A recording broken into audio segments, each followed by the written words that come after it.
All right. Good morning, everybody. You are listening to K4CO Radio. We are breaking in. We're a little bit late, but we have a very special guest here in the studio. Marta Spirk. Marta Spirk. How's it going? Hi. Thanks for having me. I'm doing great. Yeah, no problem. You were in a little while ago. How have things been? Busy. Always running from one place to the next. Busy's good. Busy's good. Yeah.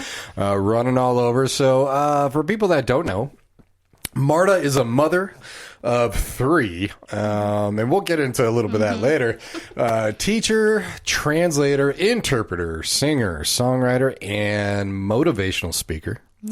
Quite the list. Yeah. Right there. And you can always follow her. Look at her at martaspirk.com. And I'm saying that right, Spirk. Yes, you are. Yes, I am. Perfect. All right. Well, let's kind of get into it. Tell us a little bit about yourself. I know you were born in Brazil. I was. And you started being a teacher at age 14. Yeah. So how did that occur? It just felt so normal for me at the time. But then looking back, I see how the entrepreneurial spirit was already there. Growing up, I was just obsessed with English, with the American culture. Obviously, we have huge influence of movies and music down there. But I kind of took it up a notch more than my peers. I remember in school, my friends would be like, "Oh, you're so not patriotic. How do you like the United States so much?" And it's like, no, I like Brazil too, but I really resonate with the culture and everything. And at around 14 or a little bit before is when it became obvious that that was something that came easily to me, that it was something I was really good at, was English. And at that time, I think it still is. It's pretty popular to take standardized tests with Cambridge and Oxford and things like that, so that you have that in your resume, so that it's not that, I learned English in school as part of the curriculum. People take private classes. There's so many different schools, and then you take these tests so that you can say, I am proficient. I'm not just, I speak a little English. I actually know. And this is down in Brazil. You were young doing these exactly. tests. Okay. Yeah, so it's very, very common, and I would help my friends study for these tests and even for school tests if they struggled with it. And so I started getting paid for that, and it was fun for me to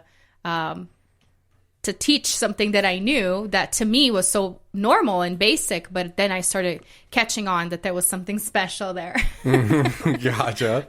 So you started doing all these tests, you started passing, you started helping your friends out, and that's when you started becoming a teacher. Yes. So I started then.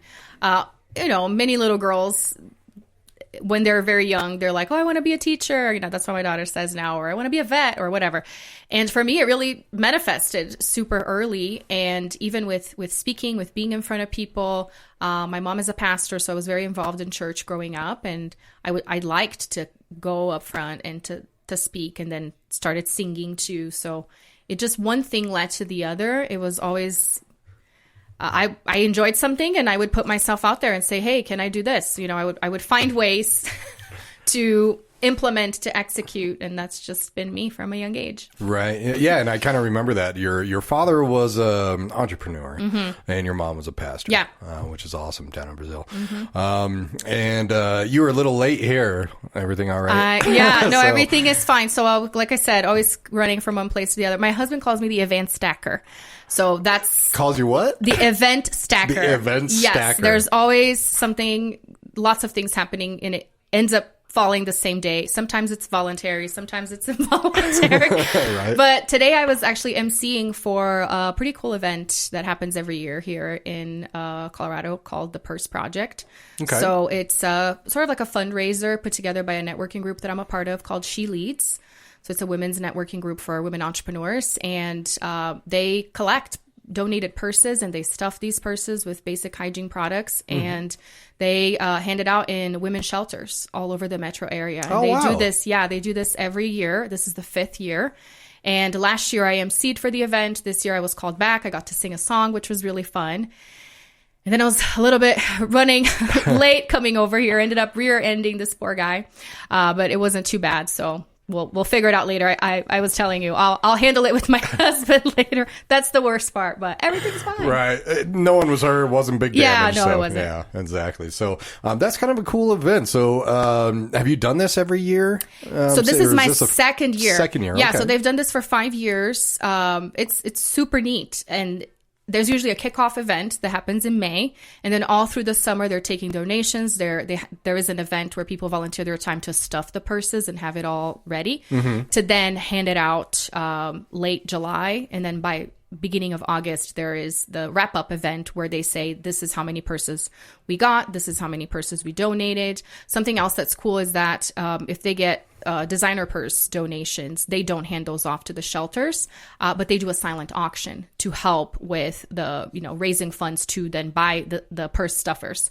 So it's just a super fun event for women to go and hang out, but also to do something helpful to the community and maybe walk away with a designer purse. Right, there you go. Yeah.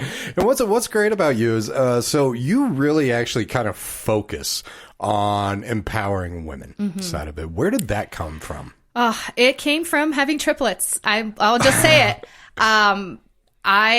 So for the longest time, which felt like a lifetime, really, my focus was languages. So I started at 14, and for pretty much 20 years, that's what I was known for. Oh, Marta is the language person. She can speak really well. She can teach. I got into interpreting because of church too, translating, so written translation, all of the things. And then in 2016, I had triplets, and a few months in, I got to thinking, I don't want to teach anymore. And I think it's because it had been so long, and it's like, I want to try something new. But now I've just realized that I get bored easily, and that's just who I am.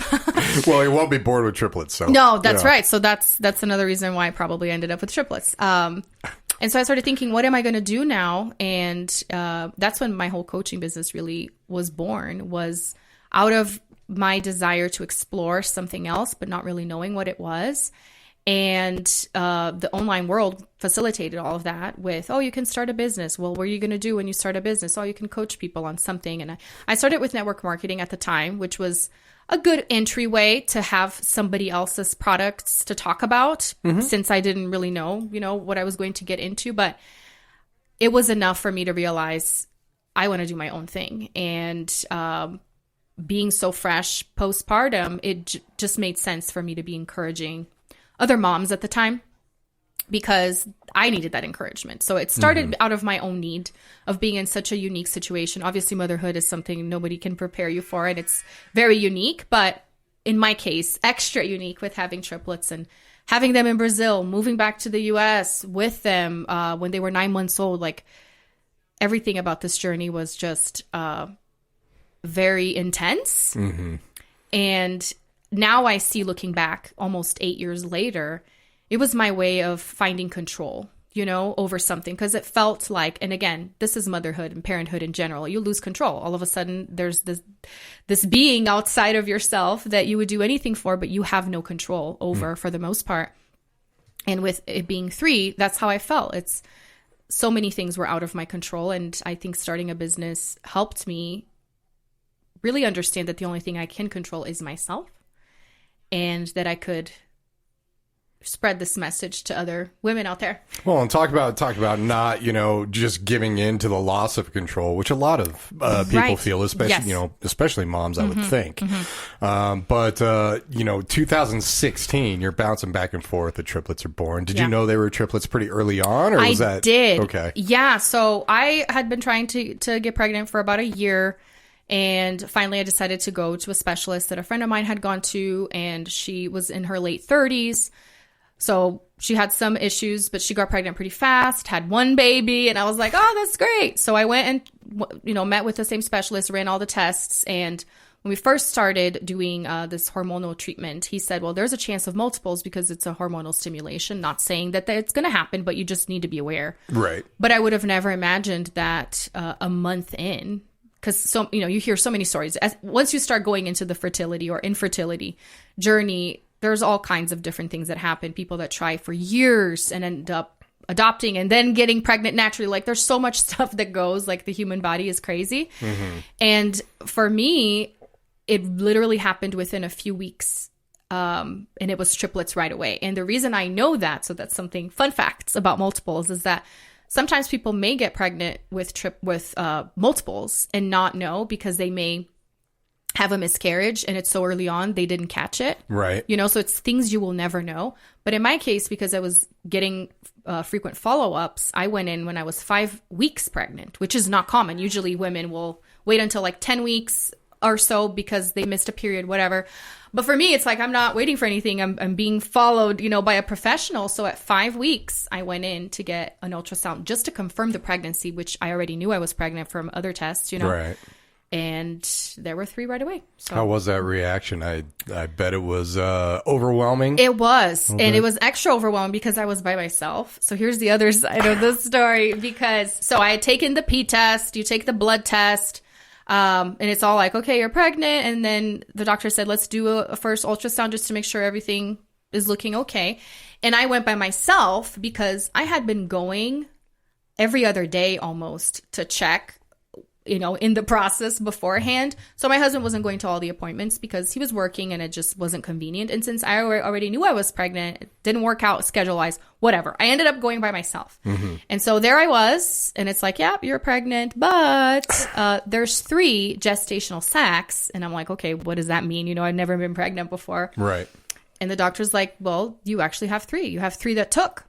Which it doesn't mean that they will take because it's so early on. So then come, the reality check and mixed emotions is let's wait a couple weeks. When you're 7 weeks along is usually when there's a heartbeat. And then that's when it's actually progressing. Mm-hmm. So by then there could be 2.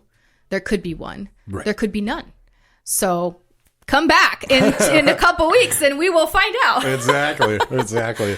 Yeah. And you'll be surprised then. So, yeah. But no, all 3 of them. And, the sex of the babies, females. Yeah, so I have 2 boys and 1 girl. 2 boys and 1 girl. Yeah, that is awesome. I got the whole package, and that's what I was hoping for actually, math wise.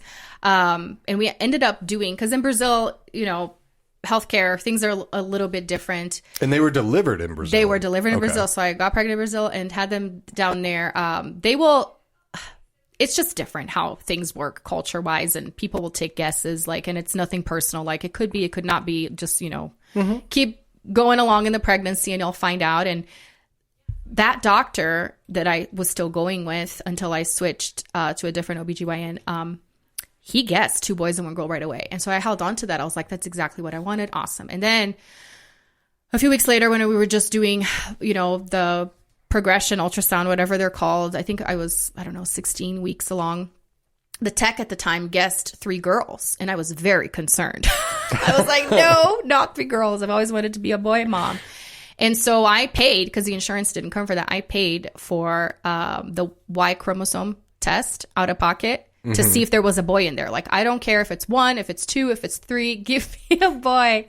And sure enough, there was. So that was encouraging. But then officially later on, I think at 20 weeks is when we knew for sure that it was 2 boys and 1 girl. 2 boys and 1 girl. That's awesome. That is great. And so you got these triplets. You just gave birth, and you said you came back here when they were about how old? 9 months old. 9 months old. Yeah. Started your business. And your website is actually very nice when it comes to websites. I mean, I've seen, a lot of interest. But you got a lot of information on that. So what would you say is your overall business? What do you do? What do you love doing? I mean, your list is very long with what you do. Lots of services. Translator, interpreter, speaker. So what is it that martaspirk.com does? What is it that you do? Yeah, so I help women with visibility. That's what I've landed on. And for any entrepreneur out there, it's the constant struggle of, what's the niche? What's your ideal client, target audience, whatever. And through the years, it's morphed into visibility strategy, really. And that has been a result of me finding more visibility for myself and then realizing, well, if you want to learn how to do this, I've done it. So I can teach you how I did it, and you could go ahead and do it. Right.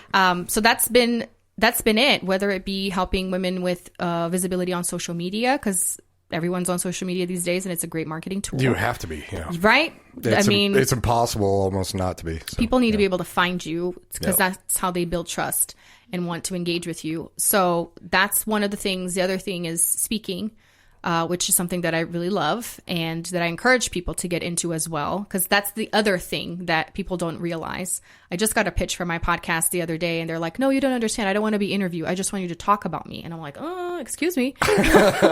What? Right. So that's the kind of stuff that I educate women on is, no, you need to be seen. Right. And you need to be heard. How will people know that they need you if they don't know you exist?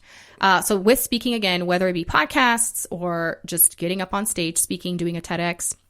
And then the final piece is helping women with networking, because that's the missing piece. I usually find that one of these three is lacking when women are not having optimal visibility. Maybe they are putting out content, right? Maybe they are putting themselves out there and speaking, but they're not networking. They're not following up with that. Exactly. They're not building that connection. You need a community to see your content, you know? Right. And some people are amazing at connecting, but they don't ask for the sale. They don't talk about their products. And it's like, well, how will they know if they just know you? Like, that's one of my philosophies is after you leave the room, people need to know how to talk about you and say, this is what she does. And if they don't, then that's on you. Right. Because you need to be very clear with your messaging. So that's what I do. And so you like getting up in front of people. You like talking. You're comfortable with that. Yes. And so you're also, you write songs, you sing. You just sang today. Correct? I did. And not only that, you won a national anthem singing contest. What was that like? Yeah, so that's really what got me going in this direction, because singing was kind of like the side thing for me. It's something I did in church. It's something I really loved. In the shower, like everybody else. Exactly. In the car. In the car, yeah. I had taken voice lessons. I had taken piano lessons, but it was more for church than anything. And then after the kids came along, I don't know. It was just something I did, but it wasn't like my career or anything. And honestly, I didn't think it would be, because, you know, after you have kids, and how are you going to start something new?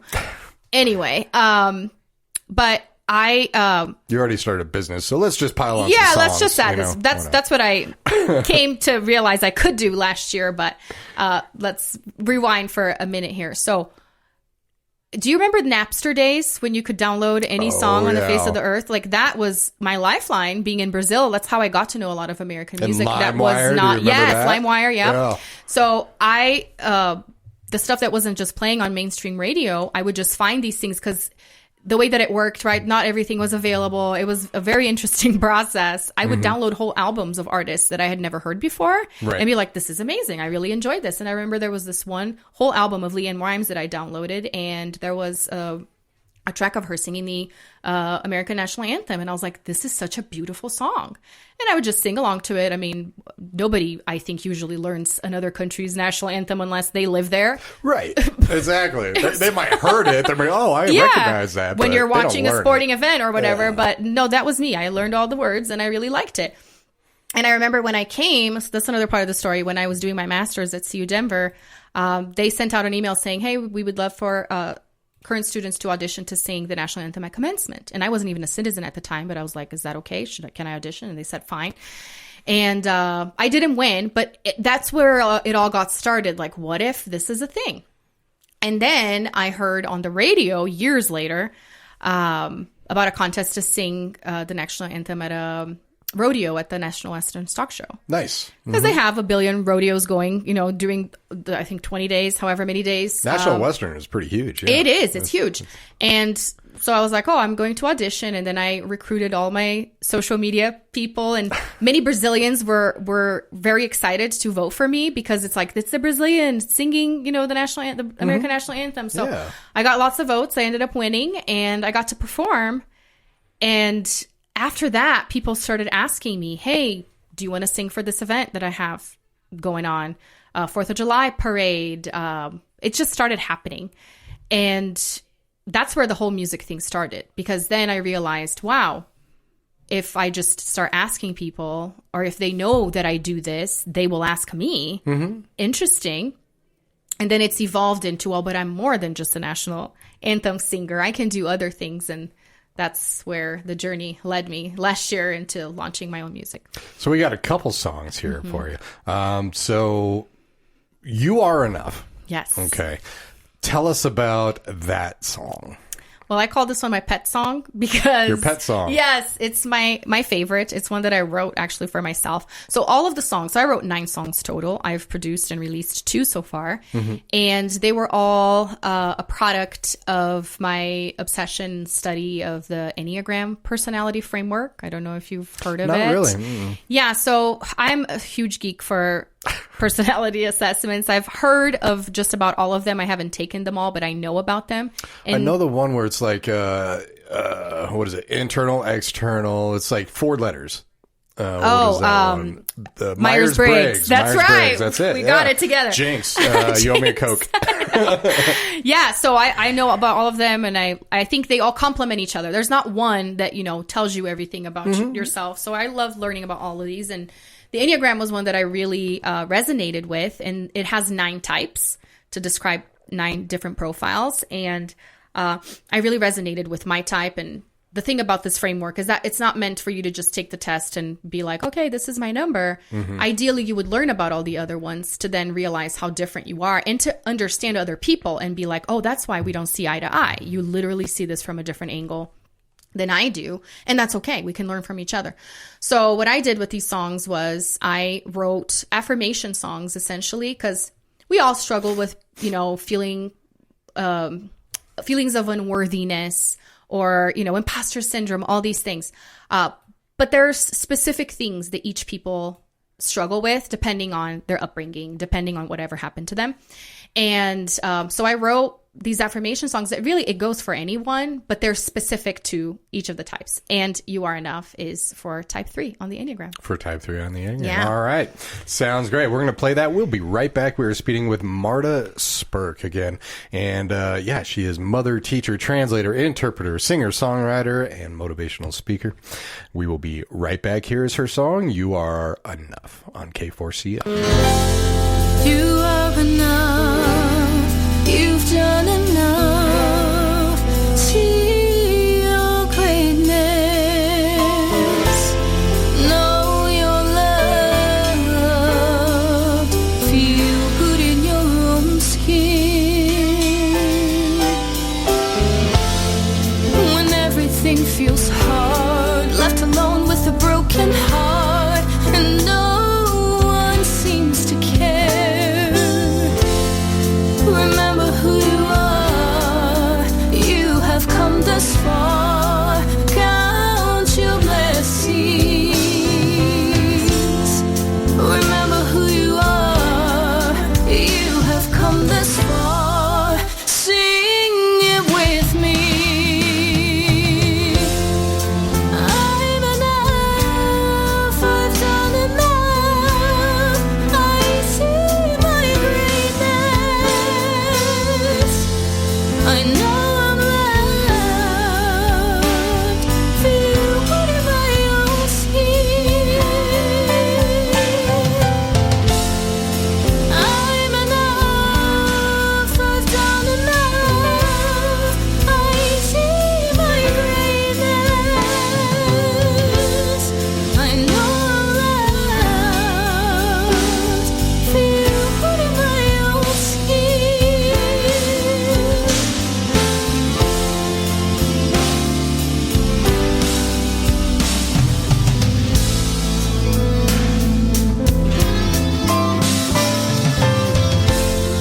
When everything feels hard, you got a broken heart, and no one sees you there. Remember who you are. You have come this far. Count your blessings. Remember who you are. Look, you've come this far. Sing it with me. I'm enough.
Marta Spirk right there with the song You Are Enough. If you're just joining in, we are speaking with Marta Spirk, mother, teacher, translator, interpreter, singer, songwriter, and motivational speaker.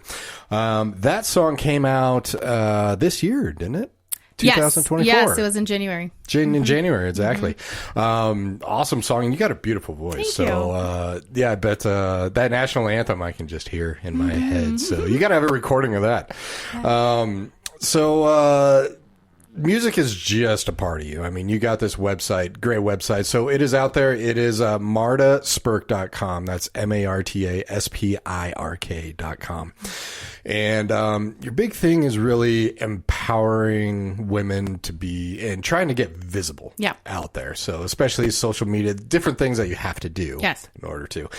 In fact, you are a best-selling author. All right. So you wrote the book, The Empowered Woman, The Ultimate Roadmap to Business Success. And tell us a little bit about that. When did that come out? That came out January 2022. In 2020, I started thinking, maybe I want to write a book. And I remember one of my mentors at the time said, don't waste your time. It's one of those things, or your money rather, that is going to collect dust. You're going to have boxes in your garage and no one's going to buy it. Invest your money in something else. And at the time, I took the advice and I was focusing on visibility in other ways. And then I started working with a different business coach that had published 9 books. And he was like, if you really want to become a speaker, this is the way to go. People will see you differently. It will increase your credibility. And what he really helped me see was it didn't have to be like this canon of my life, like this huge Bible of my experiences, because I'm still going to live many different things and learn different things. He said, write an airplane book, something that is short to the point that people can read, during a flight from start to finish and get to know you. Because what's the point of publishing something really long that people are going to buy to support you and they're never going to read? And I took that advice and that's what I did. So this is what this book is. It's really like an introduction to me. I share about my background, growing up in Brazil, everything that I've shared here, but more in depth, having triplets. And then I share my framework of empowerment for women to really get themselves out there as business owners, but from a personal development standpoint, not the marketing visibility. That's something I need to probably work on as a future book. But this was more of like the inner stuff, how to get over the fear of starting something or how to get over the fear of it actually growing and becoming something big and not knowing what to do with it. So I cover all of that in there. All that, and then a bag of nuts. I like it. So, what would you say are kind of all right? So let's go into that. What would you say are like the key points that you think everybody should know when it comes to this, when it comes to being seen out there, when it comes to being visible and in business? Well, the very first thing is what I said in the beginning. You can't sell a secret, and many people are just expecting to be found. Right. They're just expecting that somebody else is going to do the job of marketing. And that is great if it does happen. I know many people that have awesome businesses because of referrals, but it didn't just happen, right? They invested a lot of time. It took a while. They invested a lot of time in networking, in serving their clients really well, because then they get referrals from clients, right? So expecting to start a business and then grow the business on referrals only. And here is context, because there are some people, and that's what gets me passionate, not to say something else, in the online world when it comes to business coaching. People will be like, I just started this business 6 months ago and I hit 6 figures. But they don't tell you the whole story of I had a business before. I had a successful business before and that I got bored with and I started something new. I had a network. I had already made 6 figures before. It wasn't just a blank slate. Exactly. Right, so being in this for almost 8 years now, I've heard and I've seen quite a bit of things. And so anyways, this is the very first thing is you need to talk about yourself and you can't be afraid. So especially when I talk to authors or people that are, creatives or artists, they have a harder time talking about themselves. Well, this happens with all entrepreneurs, but typically speaking, creatives have a harder time bragging, essentially, and saying, I'm amazing at this and you should hire me. They like doing the thinking. They like doing the brainstorming. Exactly. They like coming up with solutions. Right. And sometimes people are like, I'm not so good at marketing myself. I just need to hire a company or somebody to do that, which Sure, but usually when you're starting out, you don't have the budget to do that kind of stuff. Right. And I have invested in agencies and things before, even when I wasn't making a whole lot, thinking that that was going to solve my problem. And at the end of the day, so everything that I talk about is 100% lived experience. Nobody will do as good a job as I will. Right. Because I need to be the first one that believes in this thing. Otherwise, why am I doing this? You know, and visibility really is you saying, I believe in this so much that I'm willing to sacrifice my pride and my shame or whatever and say, I'm good at this and you should hire me. Because essentially that's what marketing is. And if you can't do that for yourself, then don't expect somebody else to do it, especially not for free. But also, again, not as well as you would because it's not their baby, you know, it's not their thing. And they don't get it as much as you do. And I think it's helpful to have an outsider's perspective because sometimes people see things that you don't, or they can help you with language, because that's what I do too with my clients. But at the end of the day, no one can do it. No one can sell it as good as you. And there's a whole stigma of, oh, but I don't want to sound salesy. I don't want people, you know, I don't want to be a used car salesperson. And what I like encouraging women to see and realizing is that we're all selling all the time. Right. You know, we're selling vegetables to our kids. We're selling eating out to our spouses because we don't want to cook. We're always trying to convince on something. So just use the same approach to say, I actually have something valuable. Like if you're in a meeting with somebody, actually saying, well, I can help you with this. It doesn't have to be out there in your face, buy from me, because then that's the other side. I mean, I can tell you stories about people telling me, let's go out for lunch, and they pull out the laptop and they're doing a presentation. That's not what I'm talking about. Right. Exactly. Yeah. It's not conning people into a sales call. But it's being upfront. People need to know, like so many of my clients that I work with are afraid of making a post on their personal Facebook and saying, I have a business, or this is what I got going on now. And when they finally do it, because I tell them to, they're like, oh, I have a friend from high school that said, I had no idea you have a business. I want to support you. So that's what I'm talking about. That's, I think, these are the key things, is you need to be open and upfront about it. And it makes perfect sense. And I want to touch something you said. You mentioned passion. And I think kind of what you're saying there is there's a difference between sales and passion, because if you hire somebody else to do it, they didn't go through all the passion in your brain. Exactly. They didn't go through the process, the struggle, the creativity, the thinking. And so if it's your baby, your business, you're the one that has that passion inside. Yeah. And it's really interesting how sometimes you can tell you are speaking out of your passion for what you do, and this person is speaking out of sales for what they do. Yeah. You know, and it's that passion that gets people. It is. And that's the magic really in finding something, because at times you start a business and you don't really know if that's what you love. And that's why it maybe doesn't go further. And businesses change. It changed. Yeah, it totally. know? And it evolves. And that's something to be okay with and learn in the journey. Because at times, and I have seen this with people and I have felt it myself. Oh, well, what are they going to think if I all of a sudden change what I'm offering? You know, if I all of a sudden come out and say, well, I don't do this anymore. I do this other thing.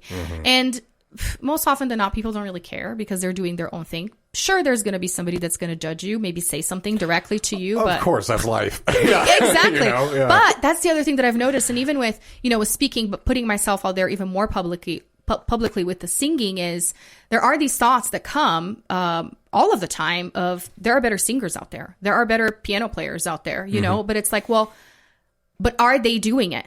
Are they in front of people? Have they put themselves out there? Because whatever quote that's floated around the internet for many years, there are people that are less qualified than you, making a lot of money or, helping people, and they're out there. Why? Because they decided that they were enough. Right. And back to the song. And they sold it with their passion. Yes. Exactly. Yes. So that's what it takes. So put yourself out there. Yeah, I remember one of the best quotes my uncle once said. He's a very successful guy. He's done a lot of businesses.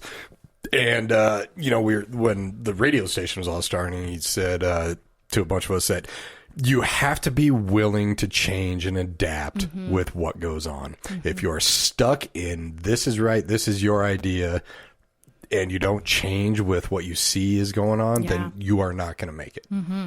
Because everything always changes, especially business.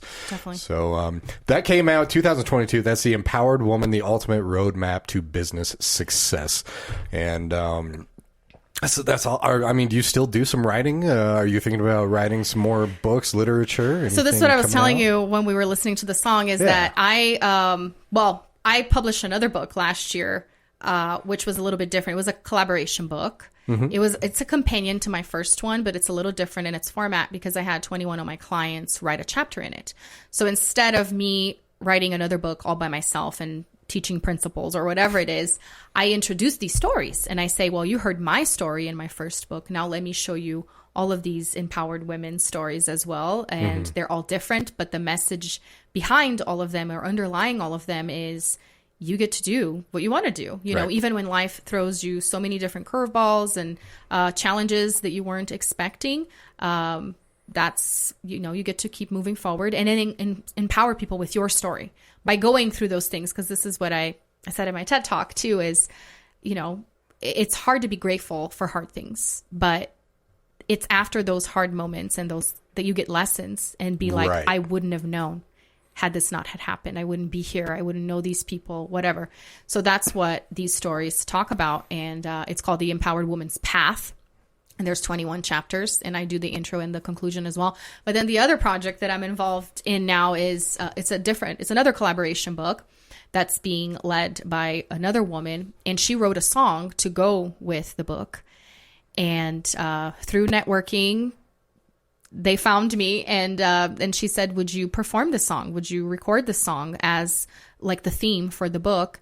And we're in the works to getting that put together. And I'm writing a chapter in the book as well to tell. And then I'm going to focus on the musical part of my story, which is only fitting since I'm singing the song. So it'll be fun. Right.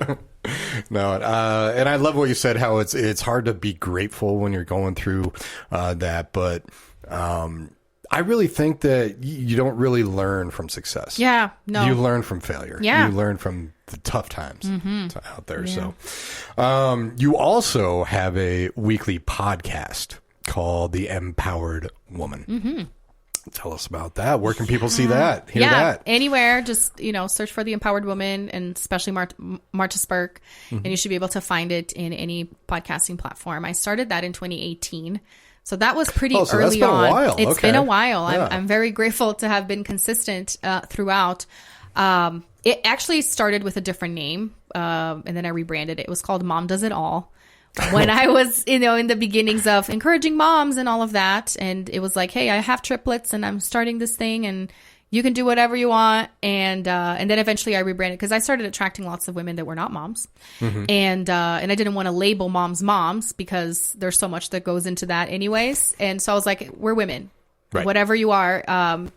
And we get to encourage each other. So I do lots of interviews. It's been amazing to see the women I connect with that I wouldn't have otherwise, because I do lots of networking virtually and in person. But people find the show and they send. I get at least a handful of pitches every week, which has been really interesting from women all over. Like the latest episode, I interviewed this lady that worked with Michael Jordan, worked with Howard Stern, and just so many different stories, like young women starting businesses and on their own and just launching products, like product lines. And it's just amazing to see what's been going out there and then to give them the platform, because that's what I'm all about, is to give women the visibility. But I interview men as well, because I believe there's lots of men entrepreneurs empowering women as well. So I interview both men and women, and I have my solo episodes as well. That's awesome. That's very cool. Since 2018. That's right. I love it. All right, we're going to play another song here, take a little break. So we got Show Yourself. So this one is a little bit older, right? This one came out in 2023? That was my very first one. Very first song. All right. Yeah. And it was really, it really embodies the message of the visibility in saying, you don't know what's going to happen, but you have to try.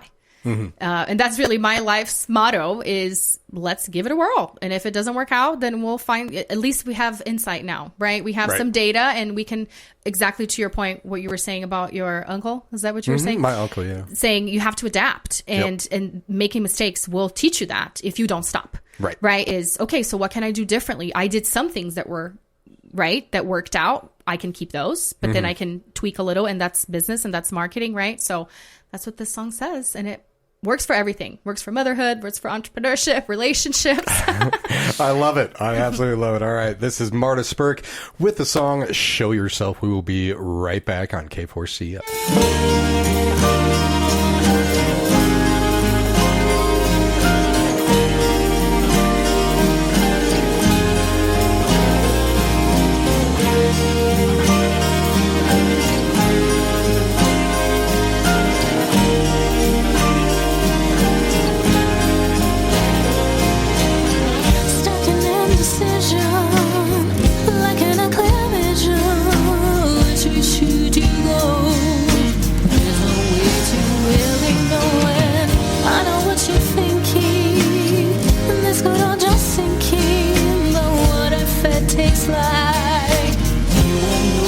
Till you try and show yourself and take a step, take action, and take a sweet satisfaction. Show yourself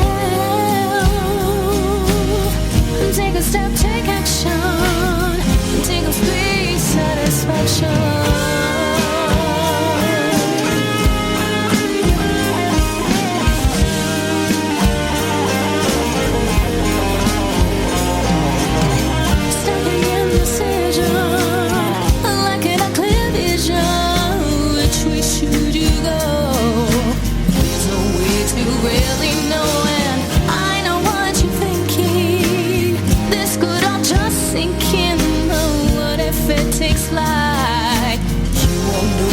Till you try and show yourself and take a step, take action, and take a sweet satisfaction. I'll show myself. I'll take a step, I'll take a space satisfaction.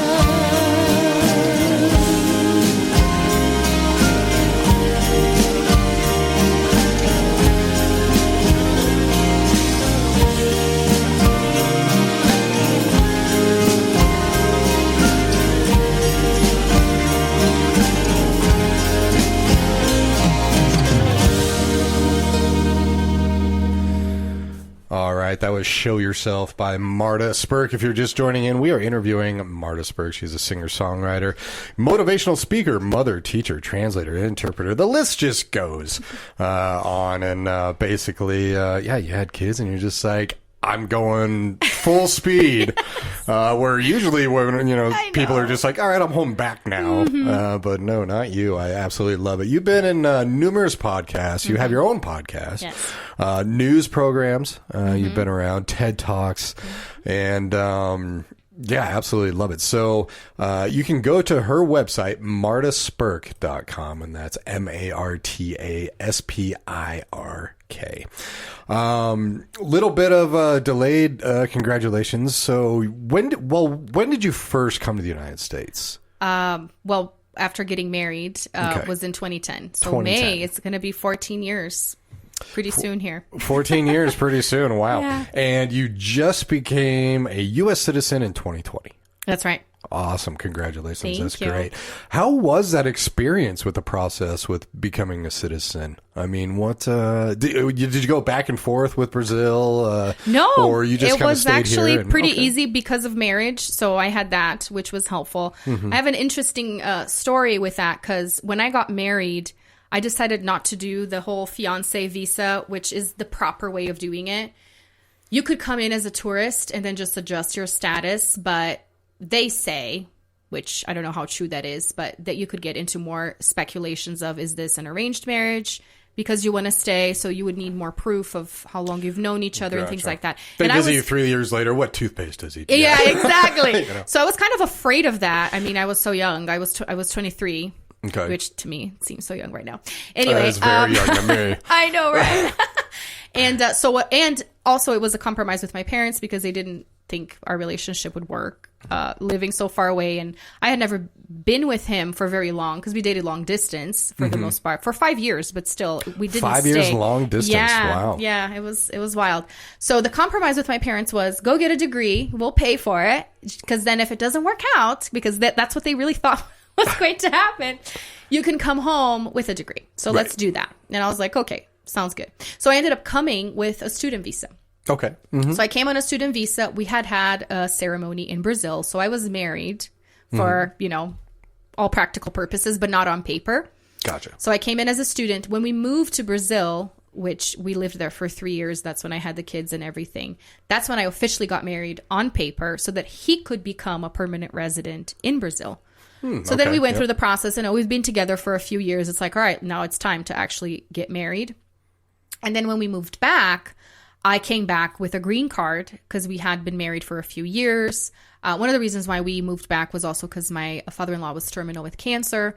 So that expedited the process because you're able to do that if there's a family member or some kind of medical emergency. Gotcha. They will expedite the process. So that worked out in our favor. And then we moved back. The kids were dual citizens from birth. So that was pretty easy to just go to the consulate, show their birth certificates, and they issue a certificate of birth abroad.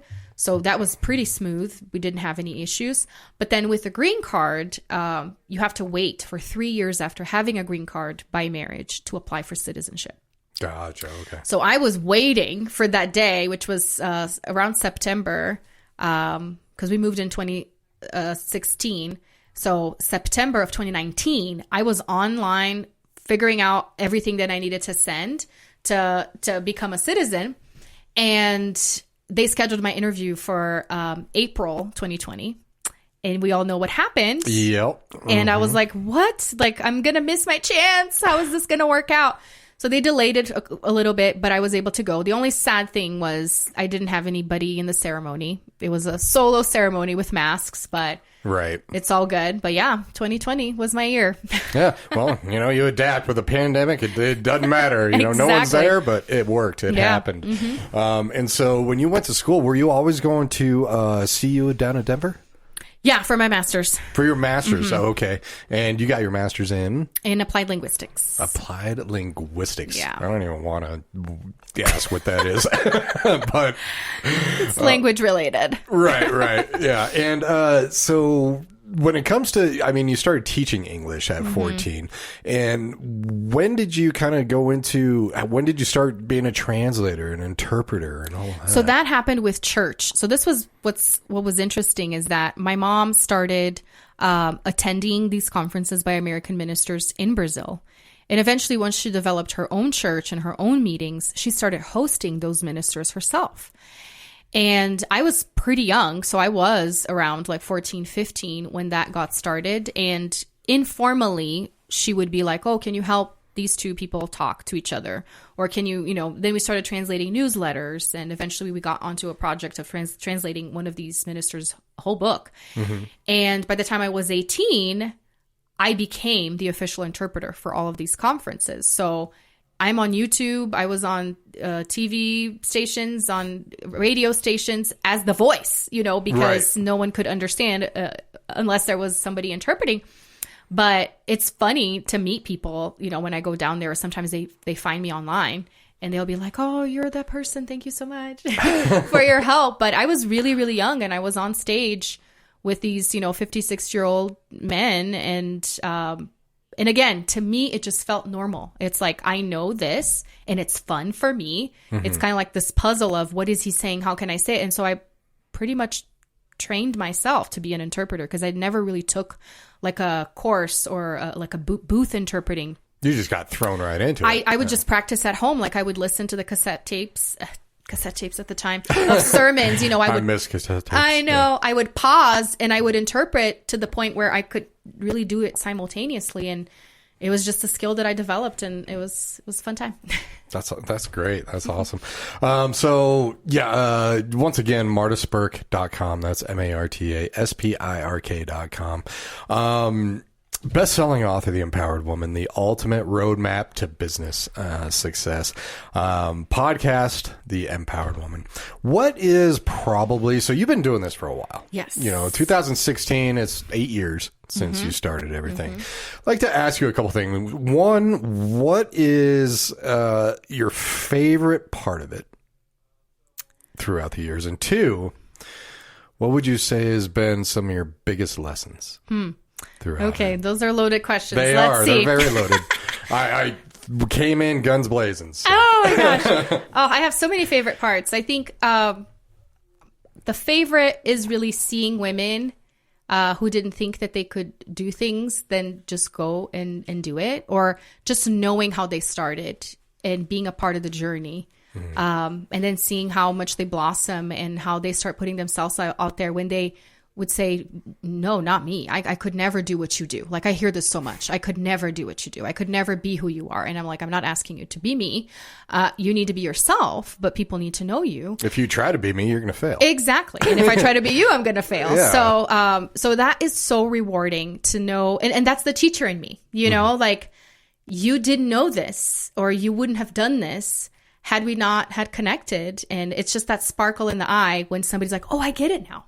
Right. And I can do this, you know. I've been telling you this for a long time. But it's like, yes, you got it, you know. So it's celebrating them. And I think the same thing for me as well, because the reason why I'm challenging these women is because I'm constantly challenging myself too. That's just part of the way I live my life, is what is the next thing that is really hard that I can attempt and then say, I did it, you know. Even, like I said, even if I'm not the best at it, even if whatever, but I can say I put myself through that and I learned lessons, which is your next question. And a lot of, it seems to me, a lot of successful people, that's what they say, is that it's the journey. And unfortunately, you know, we live in a society today where it's just, you're seeing the summit. Yeah. You're not seeing everything it takes to get there. You just want that summit. So that's a very common thread. I love how you It is. And you know, that's been the biggest lesson for me. I think the last 2 years, especially after publishing the book and doing the TEDx, because 2022 was a big year for me. And it was a year where I almost felt kind of disillusioned and depressed with the process, or, you know, with what I had achieved, because it's like, it's a huge peak to reach, to be on TEDx and publish your book within a couple months of each other. I bet. Yeah. And I didn't feel as fulfilled as I thought I was going to be. And I was like, what is wrong with me? And that's when it dawned on me the importance of really enjoying the process, because you're not going to get the joy from the fleeting moment of receiving the award or whatever it is. Like, what are you doing after that? Yeah, you know? Once you get there, it's like, now what? Now what? Exactly. Yeah. So that's where I started understanding I need to slow down as much as slowing down as possible for me, but in the sense of the gratitude that we were talking about, right? And being grateful for the people along the way, like taking some time to enjoy, because it's almost like after having triplets, I felt like I had lost all my time. It was just this weird thing that happened in my mind. And I think throughout the years, I've been unpacking it more, like understanding I started a business to gain control. Like why did I think that? What was going on through my mind? And I think a lot of it was, I lost all my opportunities, but I'm not going to let that happen. So I'm going to take all the opportunities. Like, it was whatever it was happening. But after achieving so much in these last 8 years, it's almost like I feel like I have created more time for myself. I don't know. I don't know if I'm making any sense. Like, there's so much more that I can still do. You know, even though I feel older because I'm still young. There are more things that I can do and then enjoy them with my kids as they're getting older and they understand a little more, which was so funny. It was just Mother's Day. And they have those things in school that they write, you know, what is your mom's favorite thing or whatever? What is she really good at? And my daughter wrote, she's good at events and singing. And it's because I'm always hauling my books and all the things. It's like, oh, you have an event today? Like, they already know the drill. So it's fun to have them participate, you know, and see what I'm doing and just be used to, this is who my mom is, right? You know?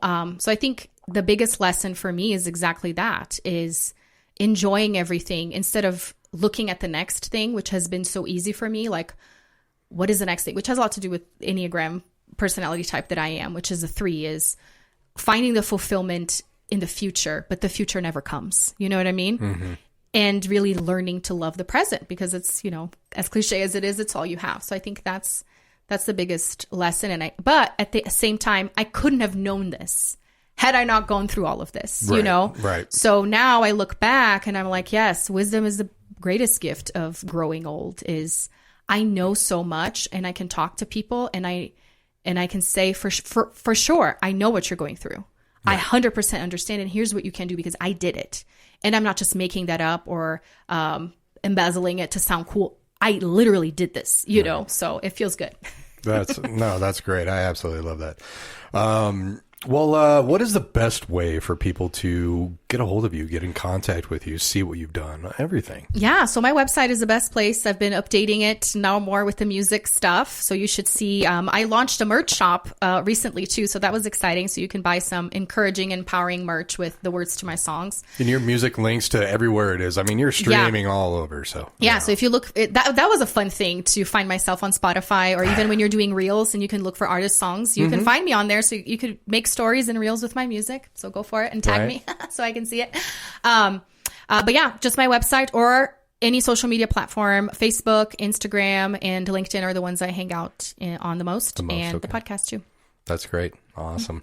Well, thank you very much for coming in. I really appreciate it. It's great having you back in. I know. This is so fun. I have a great time every time. Make sure you don't be a stranger. So, totally. Once again, we were talking with Marta Spirk, and that website is Marta, SPIRK.com.